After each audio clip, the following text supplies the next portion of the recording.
Okay, that's the sign the panelists have to stop talking to each other and have to start talking to you. So we're going to start the first panel now, and it's my pleasure to introduce the moderator for our first panel. Gail Mellow is the president of CUNY's LaGuardia Community College, located in Long Island City. Gail is an expert on the history, development, and future of the American Community College and has written widely and spoken on this topic. Last year, she was invited to present at the White House's College Opportunity Day of Action, and she's been involved in many discussions, especially about President Obama's suggestion that we should have free community colleges for our students. And she was included on a panel on Inside City Hall on NY1 recently, and importantly, she is also a supporter of women. So please welcome Gail Mellow. Thank you so much. So I have to start out by saying the funny thing I just told Wendy is that when I was my first year teaching, my research was really working with one of my fellow faculty, and what we were doing was those the rat Disneyland studies, and so I spent that whole first year thinly slicing brain cells and staining synapses and stuff like that. So it was very fun. So there's some great energy here. I want to start out by saying we have a pretty incredible panel. So Susan Solomon, who is, I'm going to go to my left, is the co-founder and CEO of the New York Stem Cell Foundation, which is a nonprofit that really is interested in accelerating cures through stem cell research. She's done many, many other wonderful things, including being a founding member and president of New Yorkers for the Advancement of Medical Science. And we could go on, and we probably should, but we should do that later. Reshma Saujani is the founder and CEO of Girls Who Code, which is a national nonprofit very interested in getting young women interested in technology. Also a political activist who has served as the deputy public advocate for New York City. And on my far left, Tracy Day, who is the co-founder and CEO of the World Science Festival. Also just happens to be a 4-time Emmy Award-winning journalist. You didn't get another one 2 days ago, did you? Okay, just checking. And at ABC News, she produced This Week with David Brinkley. He's worked on Nightline, Day One. So an interesting group of very sophisticatedly successful women, and I'm just honored to be with them. We wanted to start, and when we talked about this panel, we talked about being relentlessly practical. So I'm going to start out with 2 honest-to-God real studies. So you can tell I'm 150 years old. And when I created the first Women in Science group at the University of Connecticut when I was director of the Women's Center there, the women came together, and we had these old, decrepit, not beautiful halls like this, but we were in like a little conference room. It was like 4 o'clock on a Friday. And all of a sudden, outside the door, there was a stream of men walking by. And I said, is there something going on? And they said they want to see who's in here. And that, so I just think, that was a million years ago. Fast forward to my niece, who just graduated with an engineering degree. And she's on her first day at the job, she lives in Cleveland, a big manufacturing company. And they're sort of taking her and 2 other new employees are all engineers, and the person who's giving them the tour drops something, and she bends over and picks it up, and he says, I did that because I just wanted to see your ass.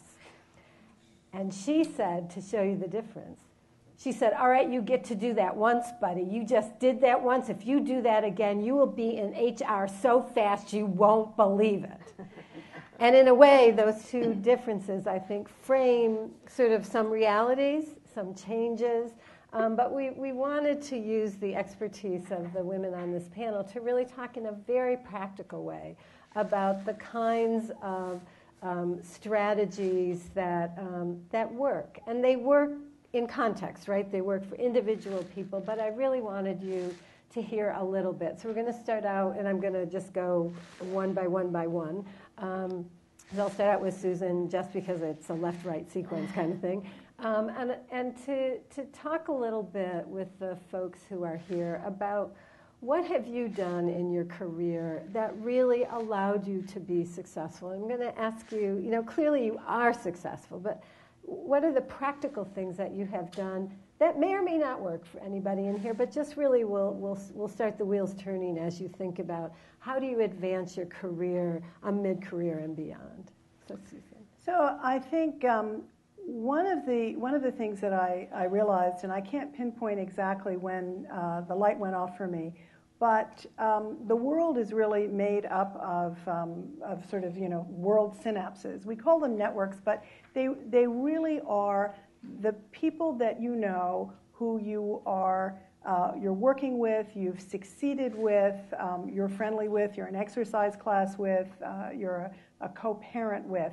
And you build on that. And for me, incorporating I worked as a lawyer for a number of years, then I went into finance, and I found that the thinking that I did as a lawyer, kind of modular thinking, what I learned being in finance and raising money and financing things for other people, all of that kind of came together as a soup.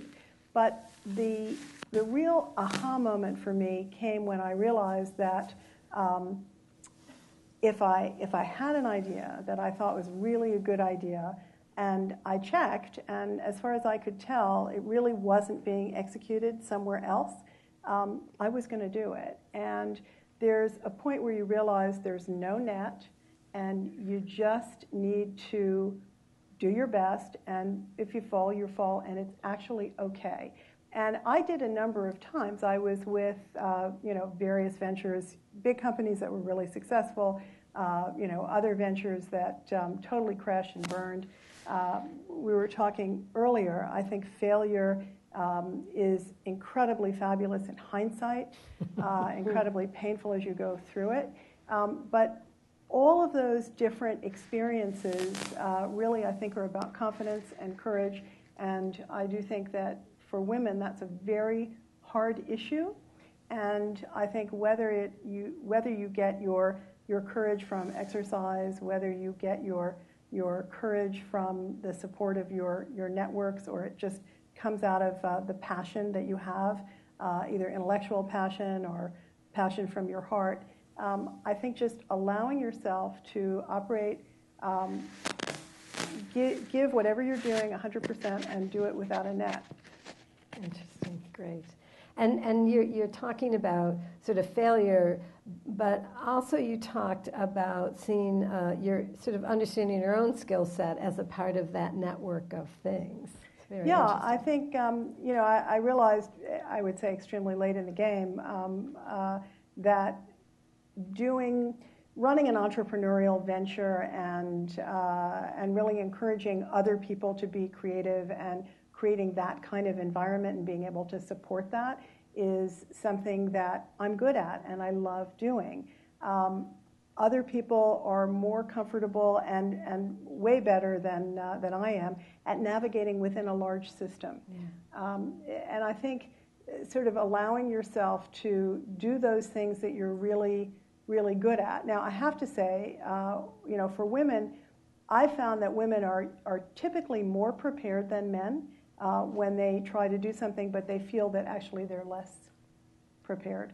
So I do think that for women in particular, giving yourself the benefit of the doubt, trying something, even if you're not, if you feel that you're not as prepared as you might be, it's important. Yeah, that's great. Reshma, how about you? I think to build on this point, it's like a yoga phrase, fake it till you make it. I feel like my life is very much a reflection of that. For me, my family came here as refugees from Uganda. I truly believe that I'm standing here because of educational opportunity, and have always been passionate about giving that opportunity to others. From a very young age, I knew that I wanted to serve.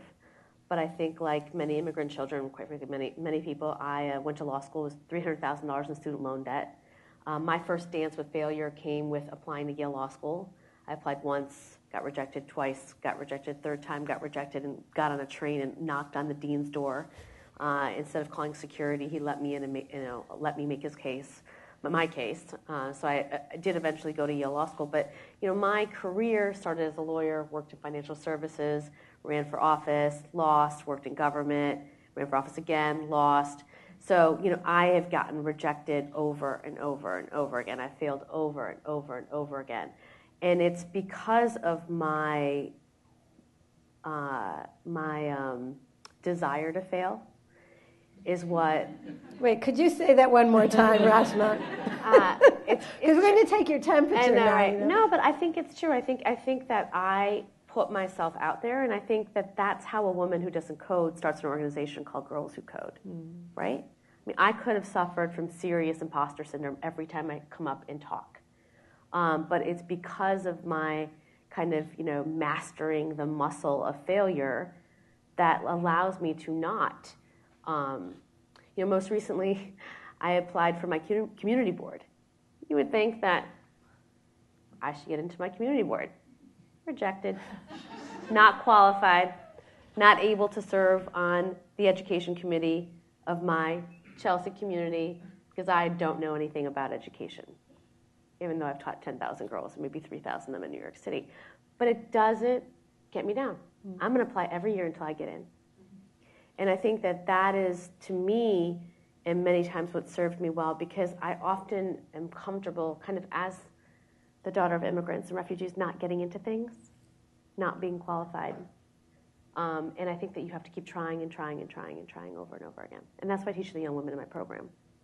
So you're talking about not only not fearing failure, I love that, like I'm seeking to fail. I'm not quite sure that's always true because of your successes, but also that there's a sense of resiliency, and that failure doesn't say something about you. It's just sort of, okay, that's the facts on the ground, but I inside myself have this other piece that I'm going to move forward. That's very interesting. Yeah, I mean, I think, we say in Hinduism, what's your dharma? What do you put on this earth to do?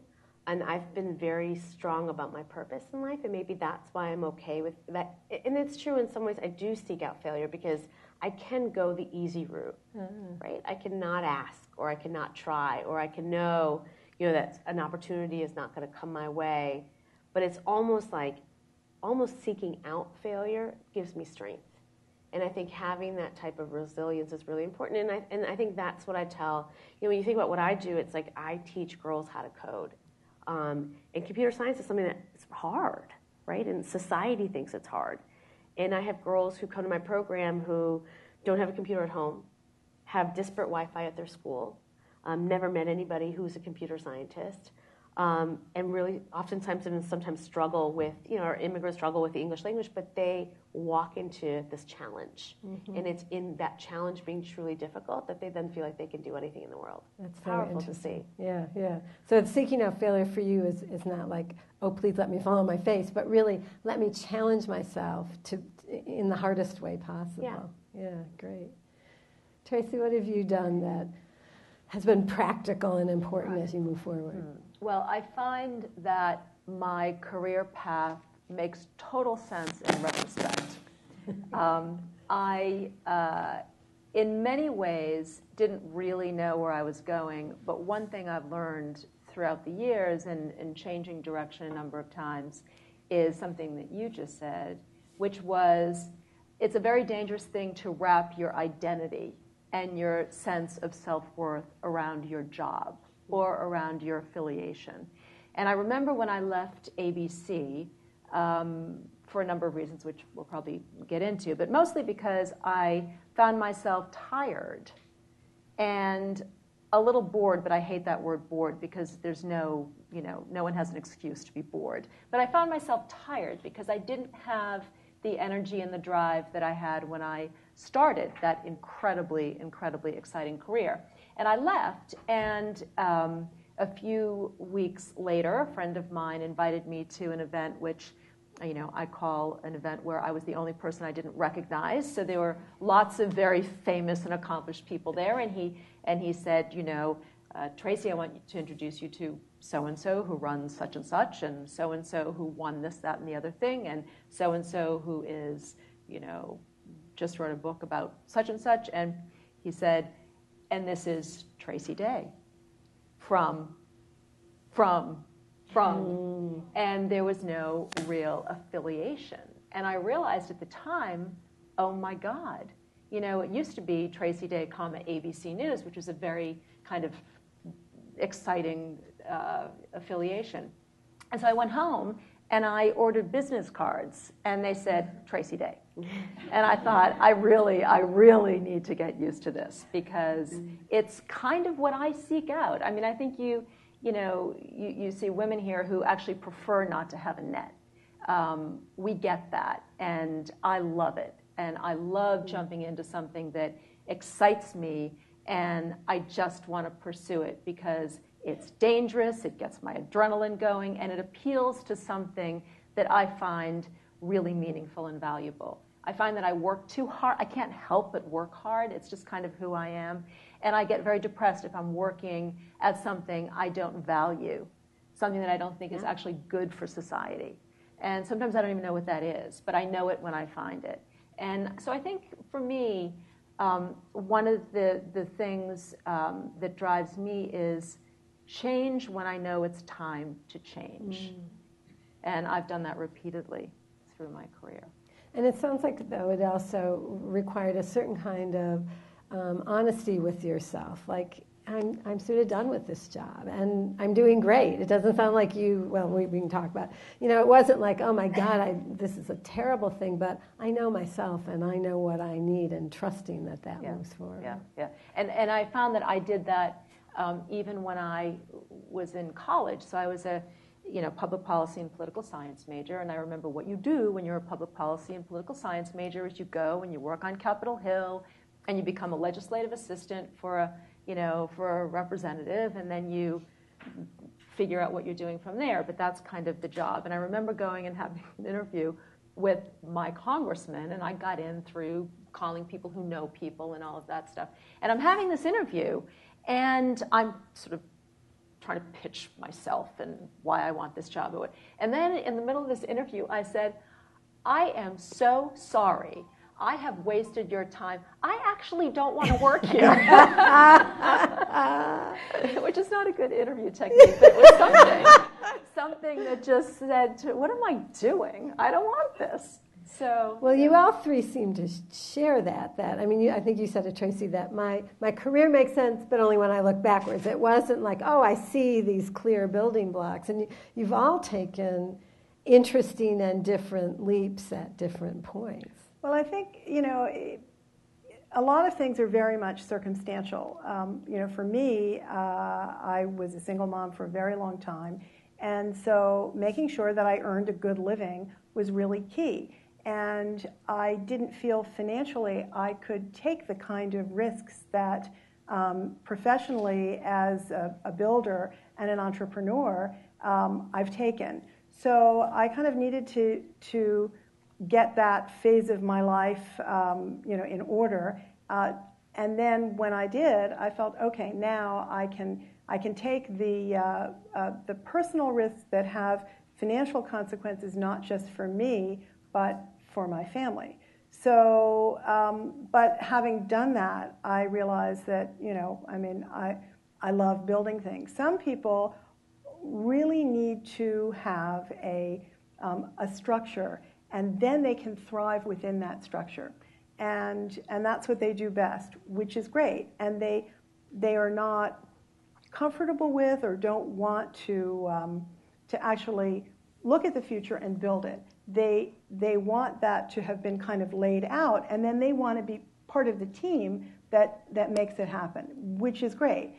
For me, I get most excited about building and creating, and I feel very comfortable seeing things that are not yet here. To me, they become totally real. I put budgets around them.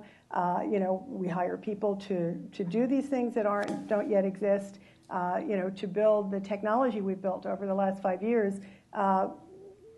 Even the people who helped me pay for it said, at the end they were really glad it worked because they had no idea if it was going to work. And but I think that's not for everyone. And what I do think for every woman, I think it's really critical to understand what it is that you're good at. To be confident about taking, I wouldn't call it failure so much as risk, right? Feeling comfortable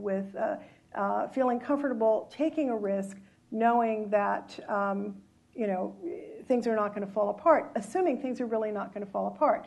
So there was a point in my life where I couldn't take the kinds of risks of, all of a sudden finding that I had no money because, my son needed to, be taken care of. But assuming you deal with your realities, I think the most important thing for women, for young women, for mid-career women, is confidence. Mm-hmm. And Reshma, you talked about going through these multiple, this serial career that you've had so far. Susan talked a little bit about networks and personal networks, and Tracy did a little bit. Has that been an issue for you as you've moved, as you started this organization? Yeah, I think I've learned that the most important thing that you can do is get people to believe in you. And, I feel like in my career, even when I think about, my first political campaign when I ran for Congress, I ran in a Democratic primary against an 18-year incumbent. And, by the end of that year, I had everyone from John Legend to Jack Dorsey, supporting me. And they believed in me. And when I ran again, they were there for me. And when I launched Girls Who Code, they were there for me. So I think getting people to really support you. In many ways, I've done that. Didn't go to the best private schools. Didn't go to any private schools. Went to public schools. It wasn't like, I met these folks through like my parents or through my schools. It's I stalk them. And oftentimes for me... Okay, now I'm getting a little weird. So we're seeking failure and stalking. Yeah. Sheryl Sandberg is someone who's become a big supporter of Girls Who Code. And I literally email her like, I heard you're giving all your money away. Will you give it to me? I ask her for things, crazy things all the time. And she says no 50% of the time, and 50% of the time she says yes. And many of the relationships that I've built, most recently we did a town hall with Travis, the CEO of Uber. And I had literally sent him an email probably every other month for the past 2 years till he finally responded. And it was very rewarding to watch my girls do pitches at Uber to him. These 16-year-old girls pitching their business ideas to like the CEO, and the confidence that they were going to get, from that experience. And so the worst that's going to happen is someone's going to say no. And I think through running for office and through Girls Who Code, Girls Who Code, when I started, we had taught 20 girls how to computer program. Now we'll teach 10,000 in 40 states. I remember I raised $20,000 was the first check I got 4 years ago. We'll be a $16 million organization by the end of this year. And I promise you I've had to do it $20,000 at a time. Yeah. And so that's a lot of begging, a lot of stalking, a lot of asking. And it's about being comfortable doing that. I wanted to just address one point because I think it's something that I struggle with about what the right advice is to give to young people. When I was young, I had a path, a plan. 10-year plan. I'm going to go to Yale Law School, graduate, work at a law firm, run for office, then I run for another office, then I have a baby, then I get married, right? I do all this stuff. None of it ever happened. And I think that when I think about, for me, I've been building my political career at the same time I've been growing Girls Who Code. And in politics, I just couldn't get a break. Couldn't get endorsements, couldn't get people to support me. You just couldn't. I was always like hitting my head against the wall. But for Girls Who Code, it was always like, here's Oprah on the phone. Here's $1 million in your PayPal account. The world was saying, conspire, build. And I didn't seek to be a nonprofit leader. So I think sometimes you got to listen to what the world is saying to you and be open to that. Mm-hmm. You can't plan. Mm-hmm. But you also can't give up, right? And so I often tell myself, if I still think my true purpose is to serve and is to change politics and to not give up in changing a system that feels very broken, that I also have to be open to the fact that it's going to take much longer, right? It's going to take a bunch more tries. Yeah. So can I ask you a little? Yeah, go ahead, Tracy. I was just going to pick up on your willingness to stalk, because in journalism, that's what you do. You need to get people to talk to you. And so you have to be fearless about being rejected, and you have to go back, and and the most important thing, I think, is it's not all about you, because in order for them to talk to you and to take you seriously, you need to understand where they're coming from.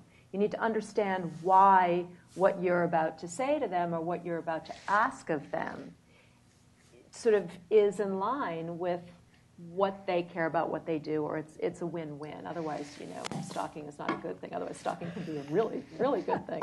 So I just wanted to pick up on that. That's right. I've always been very clear about what I've wanted. Yeah. So it's not like, can I talk to you for 5 minutes? It's like, no, can I have, or I need X.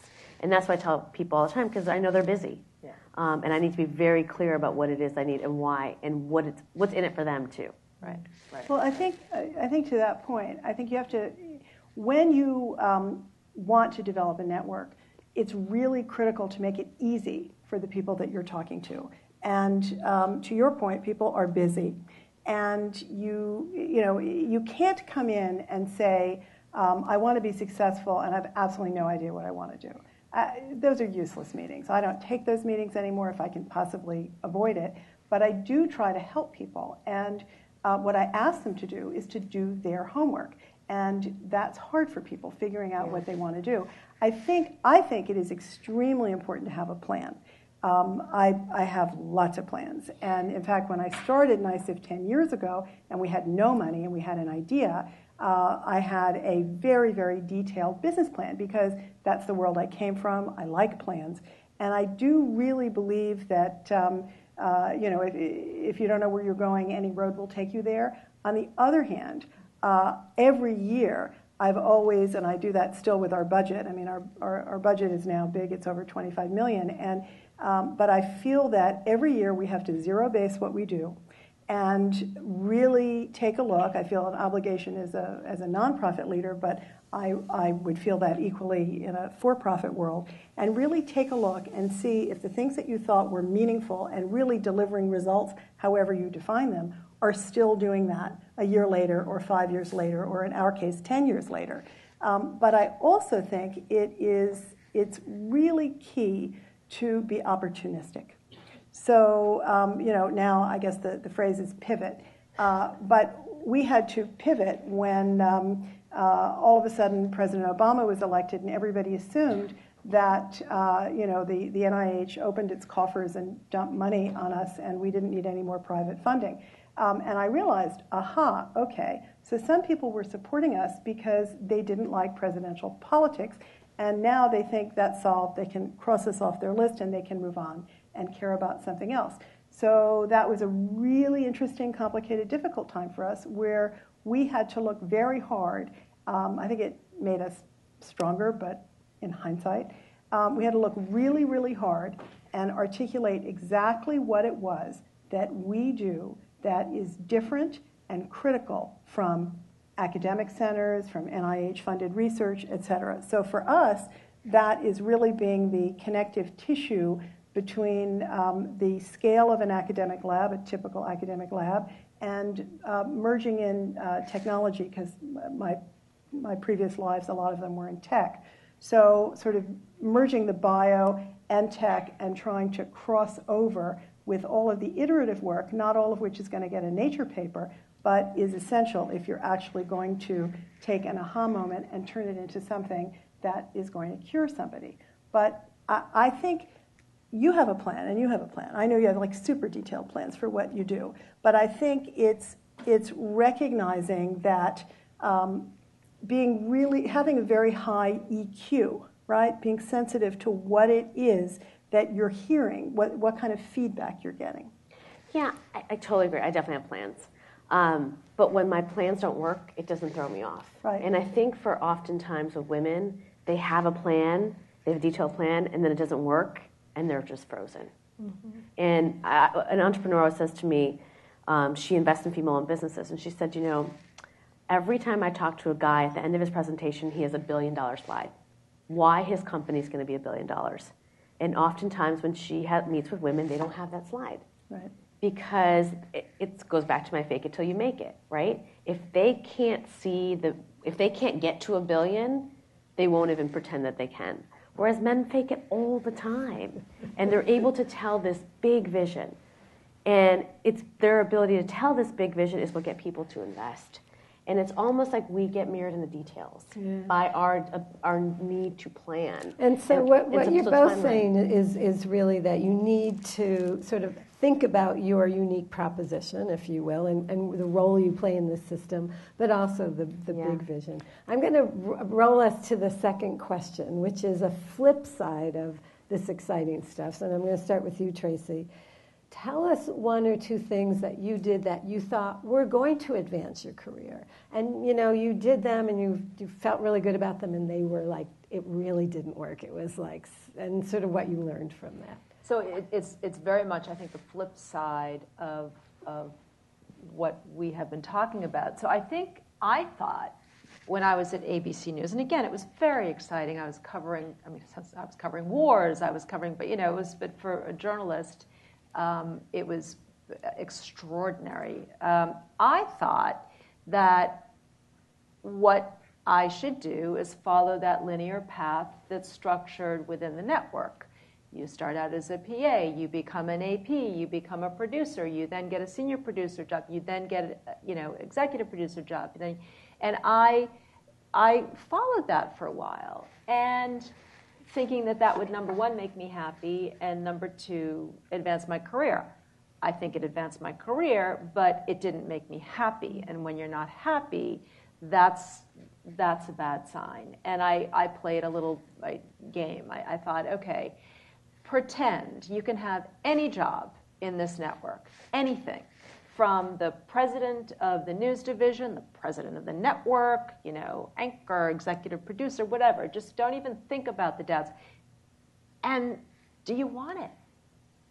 And if the answer is no, then you owe it to yourself to do something about that. I feel like I'm sounding like I was very unhappy, but that's not true. I mean, I loved pretty much every job I had until it was time to make a change, or until I got so excited about another idea. But I stayed too long. I thought that linear path was really the right way to go and the strategic way to go, and I learned a very big lesson.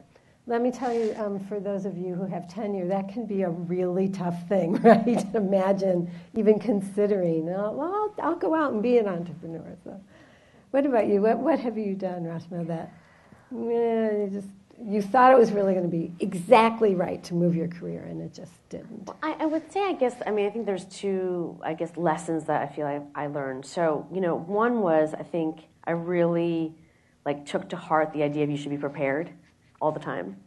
And I know when I ran for office, I used to memorize my speech, write it down, pace my apartment, literally memorize it word for word, because I thought if I sounded smart enough, right, and perfect enough, people would connect to me. And, what I've learned to do is throw out the piece of paper. And I've learned to just speak from my heart and to just connect and say what I feel and don't worry about how I'm going to sound. And I think that was a really important lesson for me. I think the second thing was I really, in my first race, I lost control of my own narrative. I was so anxious, I remember, to do this New York Times interview. And I had a quote in there. And I worked in financial services because I was $300,000 in student loan debt. And oftentimes you make careers because you have to pay the bills and not because you can make any choice that you want to make. And I remember my first political career, my first political campaign, I was mirrored as Wall Street's favorite daughter, right after the 2008 campaign. And I just listened to other people rather than reclaiming my narrative and standing up for myself. And that really hurt me in my campaign. And just, I think personally, it made me feel like I wasn't the person who I knew that I was, and I was letting other people define me.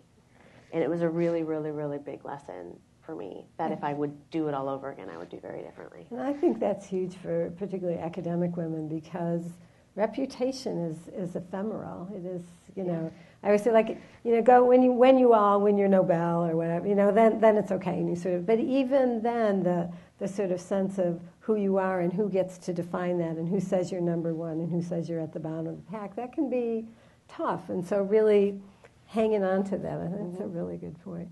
How about you, Susan? What have you learned? And Well, I think for me, I needed to do things in a stepwise fashion because I didn't have the, I had to earn a living and I had to earn a significant living, and so that really was a priority for me, and that's really okay because I feel that the compromises that I made, I'm not sure I would have made good choices earlier, and I feel that the things that I learned, being in the corporate world or in the finance world or in the legal world, all have been hugely helpful to me.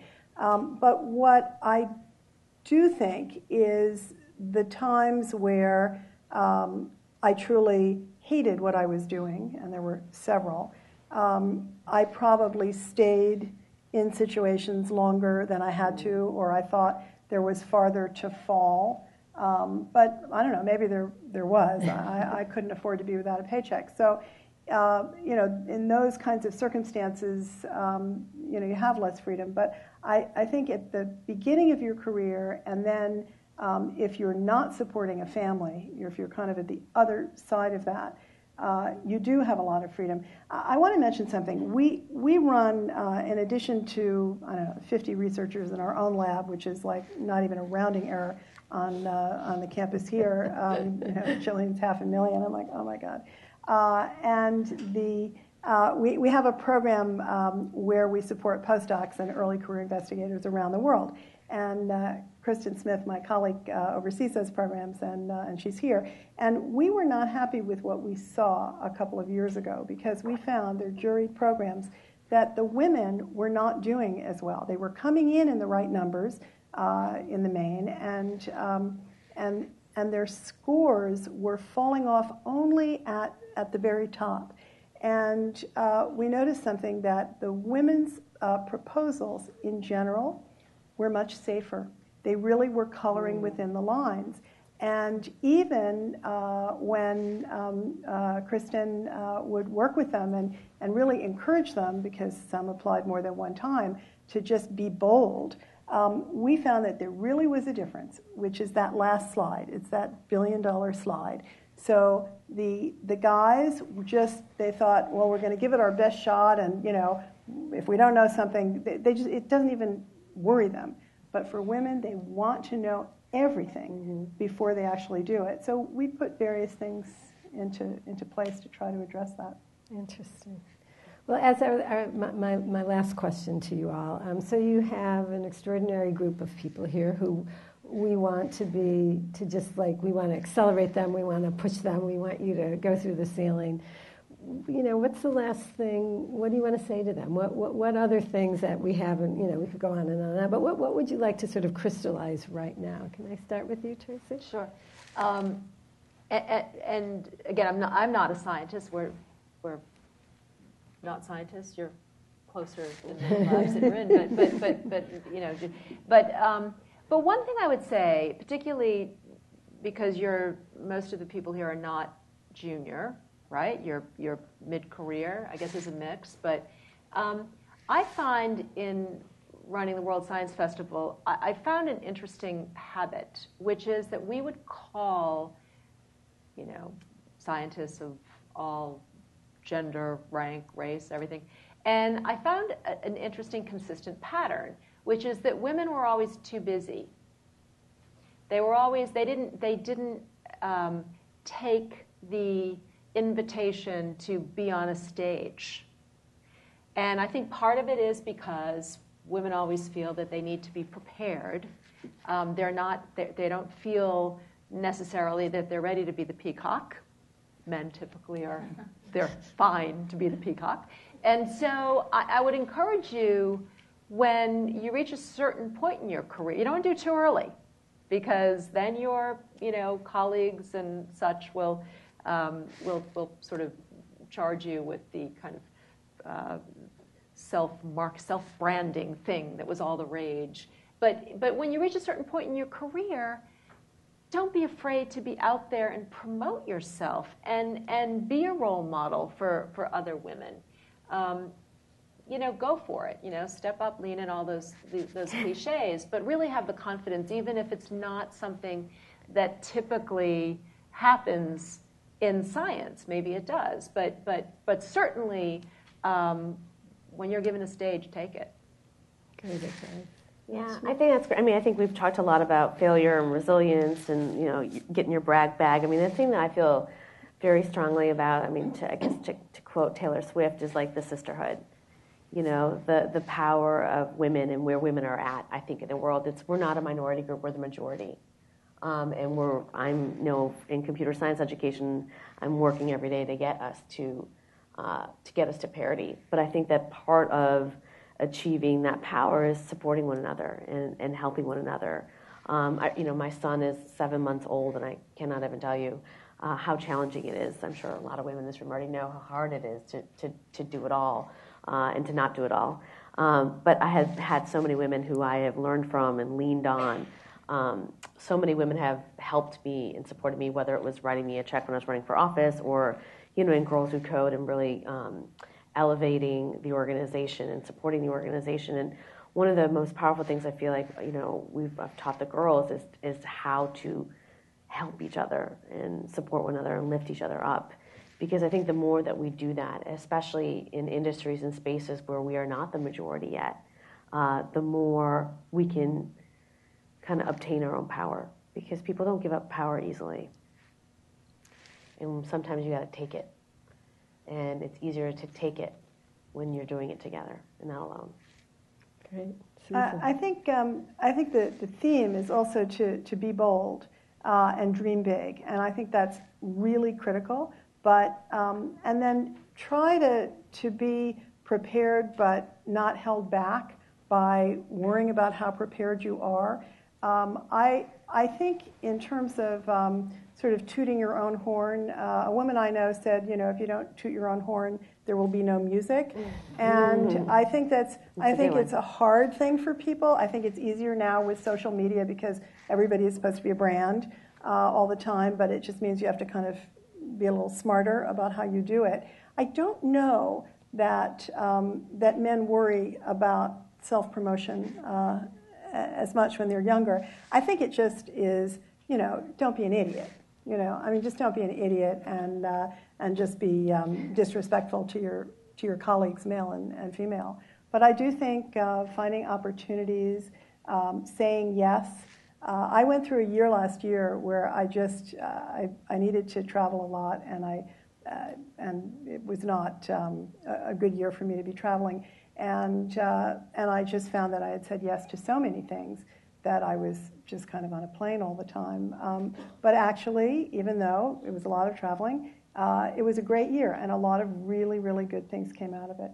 But I think women are in the science field are busier. There are fewer women available to serve on juries. Yes. So for our neuroscience jury, you know, the most prominent men in the field immediately said yes. I don't remember how many calls, Kristen, but there were many calls to recruit each woman on that jury, and I think it's a numbers issue too. So I think there's a real challenge. I think that's right. And to your point, I mean, I have 2 children. You know, I mean, we have lots of, not that men don't make the same calculation about spending time at home, but it's hard. And I know, you know, for scientists, it's really hard when you have all these pulls on your life. So that is exactly right, and the numbers, I think, is exactly right. So you've heard a lot of things. You've heard to be bold, to build a network, to understand where you are, to not be afraid to get out there and get out in front. What else do you want to hear? So let me throw it open. What would you like to ask these very successful women, personal, practical, theoretical, sort of open for it? Yes.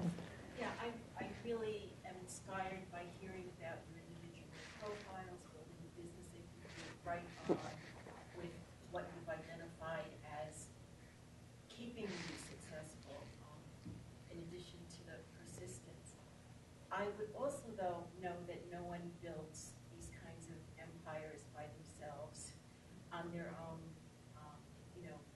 emotional intelligence. So I'm curious about the kinds of incubators or support teams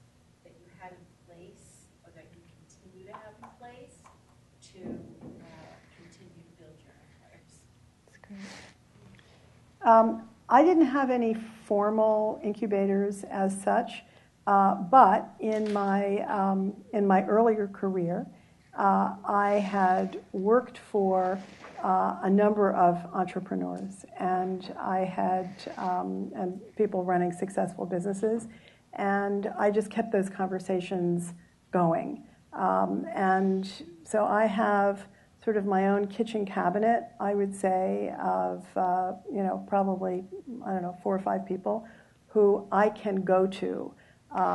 So whether it's somebody who's the head of a large nonprofit, or somebody who's running a business, or someone who is more astute in kind of the sort of, I don't know, talent HR side of the world. And I think it's a really good point that you're making. I think it's essential. I certainly didn't do it alone. I have an amazing team, and a team that's helped me grow. I've tried to make opportunities for them as well as in the work we do. But they have really helped me grow the organization. It's not a one-person situation. Yeah, I mean, I think just to add to that, I think very early on, I tell young women to do this, is start an organization. Like, I had been starting or running organizations from the time that I was 13 years old, so that it wasn't, maybe I haven't taken a second to think about it, it wasn't daunting to now run, a multi-million-dollar nonprofit and, a team of 40 and a part-time team of 150. I think the hardest thing, it's like everybody wants to be a CEO, it's the hardest thing ever. Like, literally the hardest thing ever. Is your people are often 90% of your opportunity, 90% of your problems in a good way. And that also means that for me, I'm always hiring people that are smarter than me. Like, I look for infielders, but oftentimes you just got to find someone who's going to run harder and faster than you in the division that you're asking them to run, which is hard because we run pretty hard and fast. And I think that celebrating people, giving them opportunity, treating them well, for me, I've just built a long list of young people who have followed me from one endeavor to the next.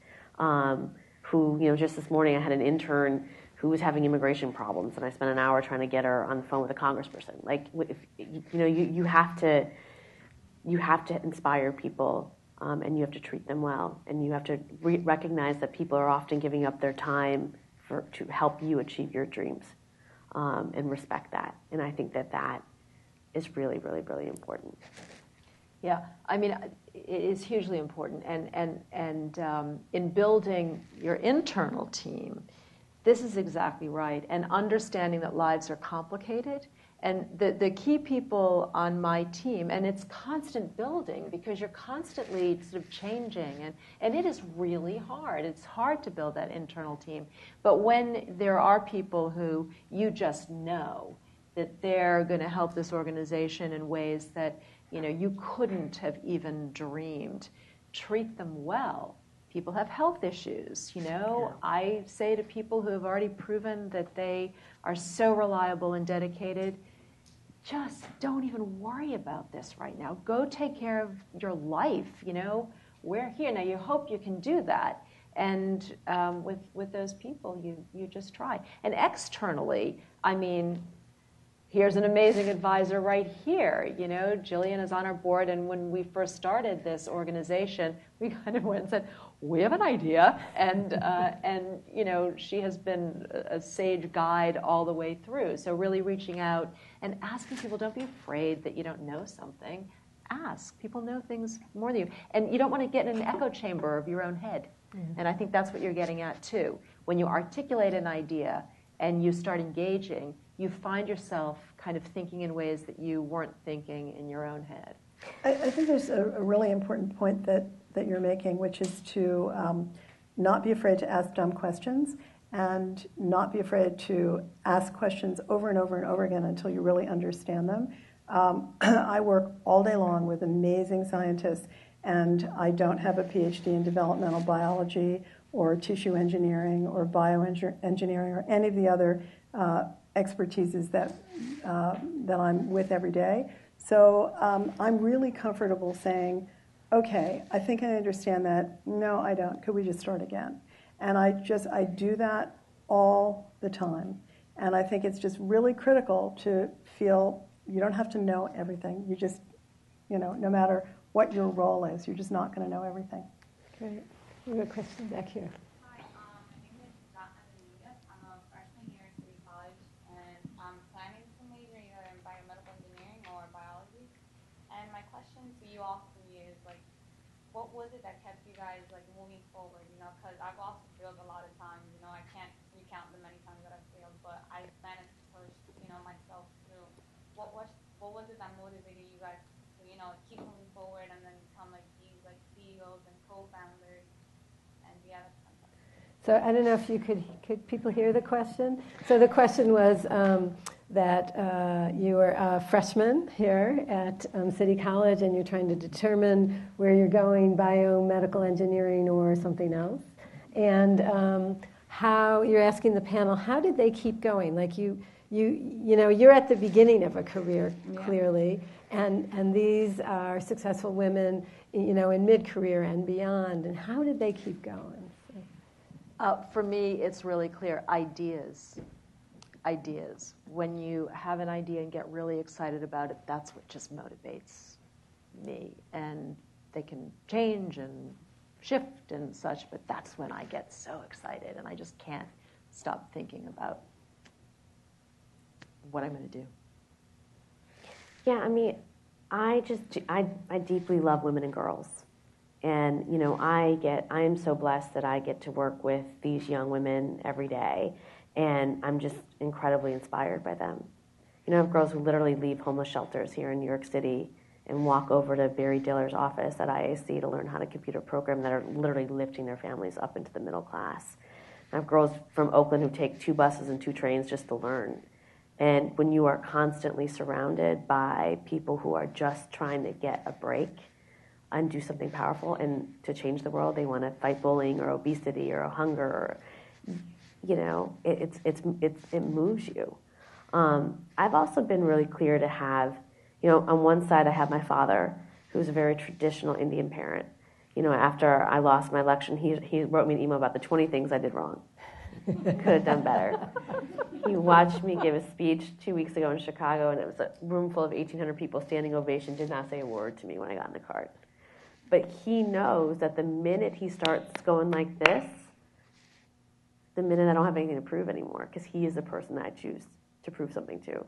And on the flip side, I have my husband, who's my deepest partner, who, will jump on my bed and be like, let's fail again, let's run and lose again.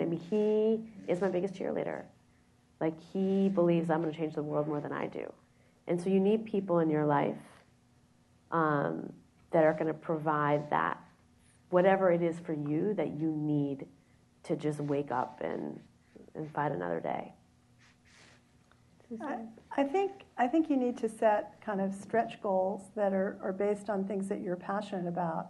And then also, I would say smaller goals that allow you to feel good about what you've accomplished kind of in smaller chunks. And then I think, try to surround yourself with, a couple of people who are positive. If you've got negative people around you, just get rid of them.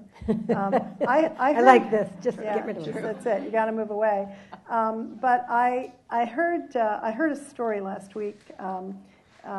Jim Allison was awarded a Lasker Prize, and he said somebody asked him, his dad was a doctor, why he hadn't become a physician.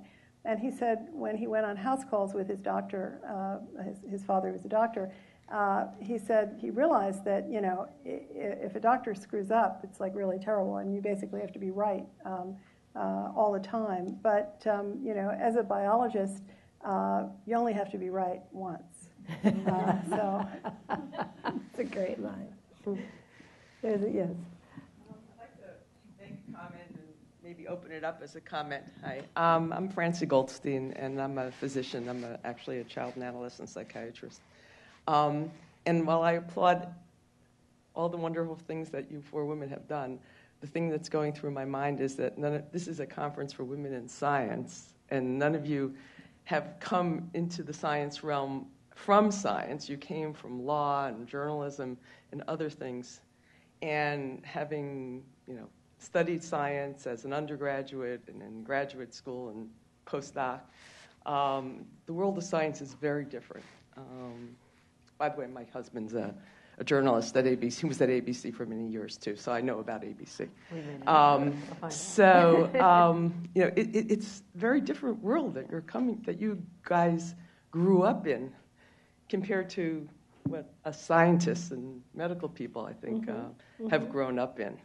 And, trying to break through to implement new ideas and make them real, coming from the world of science, is very different, at least for me. And I want to hear about other people in the audience, because I see there are people here that are also of my generation or close to my generation. But can I just say one thing about that? So with ideas, I mean, you always have ideas in science. Right? And how receptive people are to them is very different than in the world of journalism or business or law, especially as a woman. And, I went to college in the 70s, and, that was when, women's liberation, quote unquote, was just starting, and the whole idea of women being able to go into other professions. And, the motto was, "You've come a long way, baby." But, I was just saying to my colleague here, I said, I don't think we've come a long way, baby, at all, especially in the world of science. Well, I mean, yes and no. Yes, we've come, but we're nowhere near where we should be. I would completely agree with you. And we convened a group of women over the last 2 years at the top of the field, a number of whom did not have children, so that we couldn't just say the whole reason that women are not succeeding at the top is because of childcare or something ridiculous. But I think that it is not. It's not an accident that the three of us non-scientists are successful in these fields. If I had known how ridiculously kind of stuck kind of traditional academic path was in science, I had to not know what I didn't know in order to start a research institute. And how long it takes to get a grant turned around, the things that we publish, we've moved on, a year and a half ahead of when things are published. I think there are a lot of things that are just incredibly slow and stuck. And so perhaps one route for women is to partner in some of the things that Jillian is setting up, some of the more entrepreneurial opportunities, so that you can kind of create your life outside of those lines, because I think those lines are really tough. I'd like to hear more about that. I think that's the one thing that is starting to turn and push the progress of science and also women in science in the right direction. But we're just at that threshold, and I think people like you who have experience in law and politics and journalism and other things can actually probably provide better guidance and perspective on that than us stodgy scientists might be able to. Yes, Sus.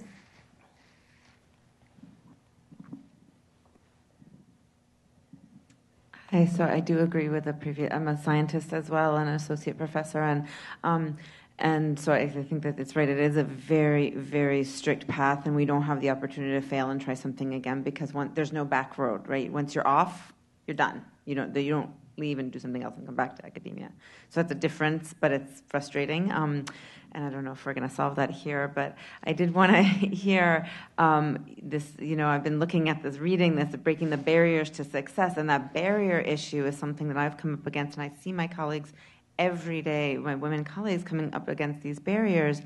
And I wanted to know how you guys face that. And one of them is the classic, she's bitchy, he's assertive, and I and many of my colleagues are extremely competent and are very ambitious and have lots of ideas. But there are barriers there, really, that are, there are a lot of places in a traditional academic setting that just say, no, I'm not going to sign that, I'm not going to give you the space. I think that was a really great example when somebody says, no, you don't have the money to hire the instructor, well, I'll become the instructor. So that's a very creative, way of approaching things. But I just wondered about those barriers when there are, I think that my colleagues and I discuss it all the time. We feel very harnessed with what our ambitions are and then what the opportunity is to really go for it. And I just it might be just very different in the sort of outside world, outside the ivory tower, but I don't know. I'd love to hear from you how you face those barriers. I don't think it's different anywhere, unfortunately. I wish it was.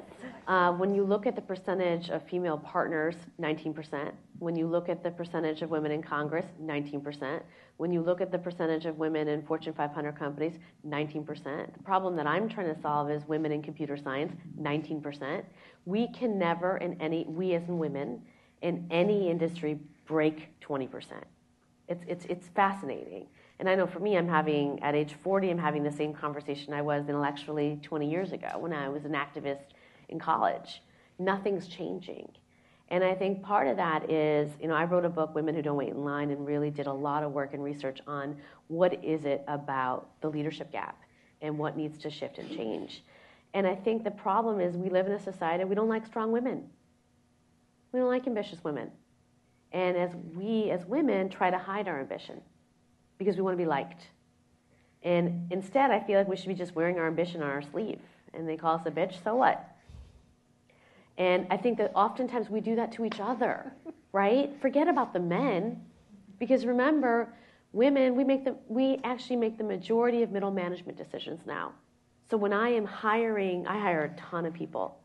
And I have to check myself often, right? On the caricatures or stereotypes that I may be placing on the women. And I encourage, I like ambitious women because I am one.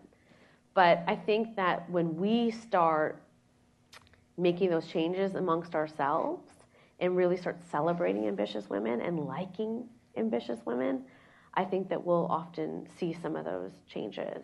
I mean, the way for me, I've had a unique opportunity at Girls Who Code is a lot of the folks who work for me are women, and I am very unabashed. I promote women, I support women, I hire women. I seek to hire women. But one of the things I'm also doing at Girls Who Code is creating a culture where women can actually succeed. And the majority of women, quite frankly, we're going to get pregnant on the job, literally pregnant on the job.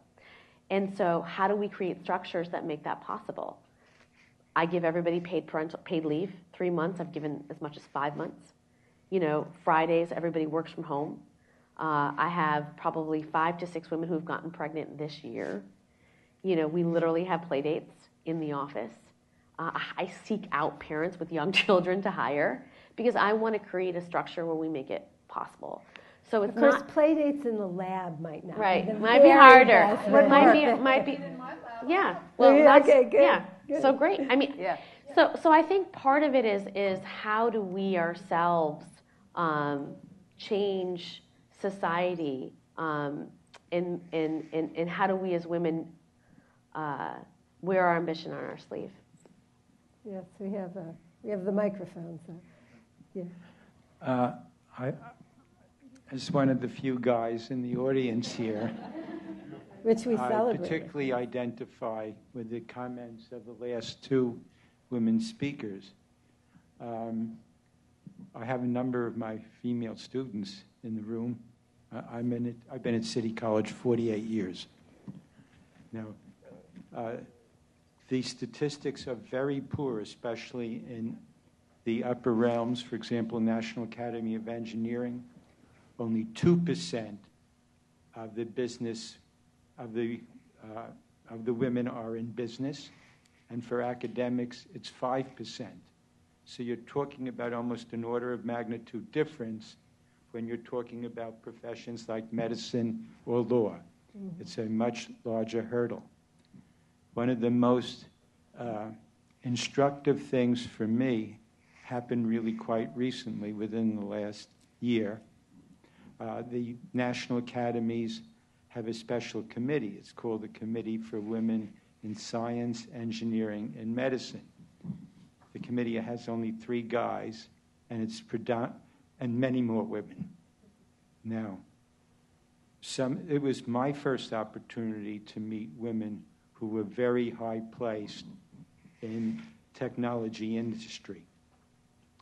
One of them is Jennifer Chase, who I got to know very well. She's the president of Microsoft New England.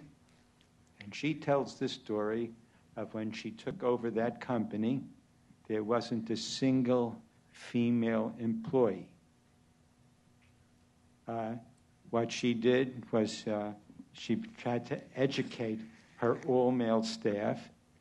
She brought in people in unconscious bias, and she did a miracle there. I think within 2 years, she had gotten the men to recruit so many women that they were already 30% of the staff. Now, the question is, how does a person go into an alien environment like that and have that kind of confidence where you can really change things? I mean, I think Jennifer Chase is she's an amazing person to be able to do something like that. Yeah. And so I guess Susan was probably closest to this. You didn't talk about the male-female gender, among your employees, who I assume are mostly scientists, and how they interact with one another. But you did already refer to the fact that the women do not seem to be taking as much risk as the men. Now, this is very, very different than someone like Jennifer Chase. I don't know if I would ever be brave enough to do what Jennifer Chase did.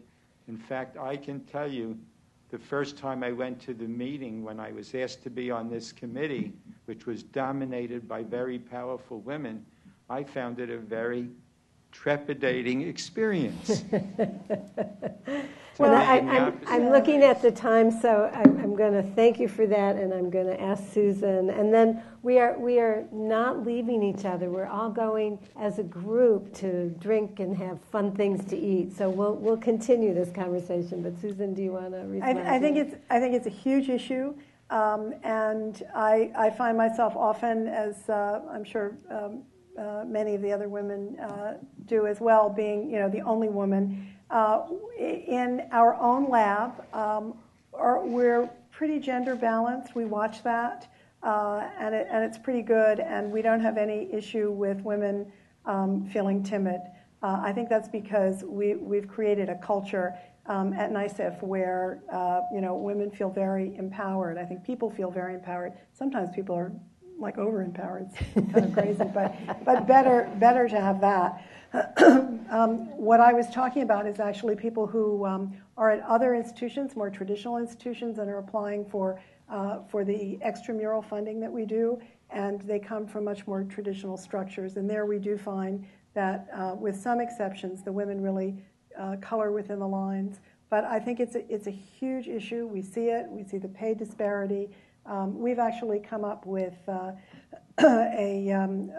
7 strategies in a report card that we're hoping will be adopted by major funders of medical research, which will require taking a look at all of the committees where people have appointments, the committees where money is expended and so forth, and make sure that they're gender balanced. Otherwise, it will have a negative impact on their funding. Well, and so I know that our next panel is going to be chock full of wonderful scientists, so we're going to continue this process. I'm going to ask you all to come and have some food, and I presume it's out there somewhere. But can you join me in thanking our panelists, please?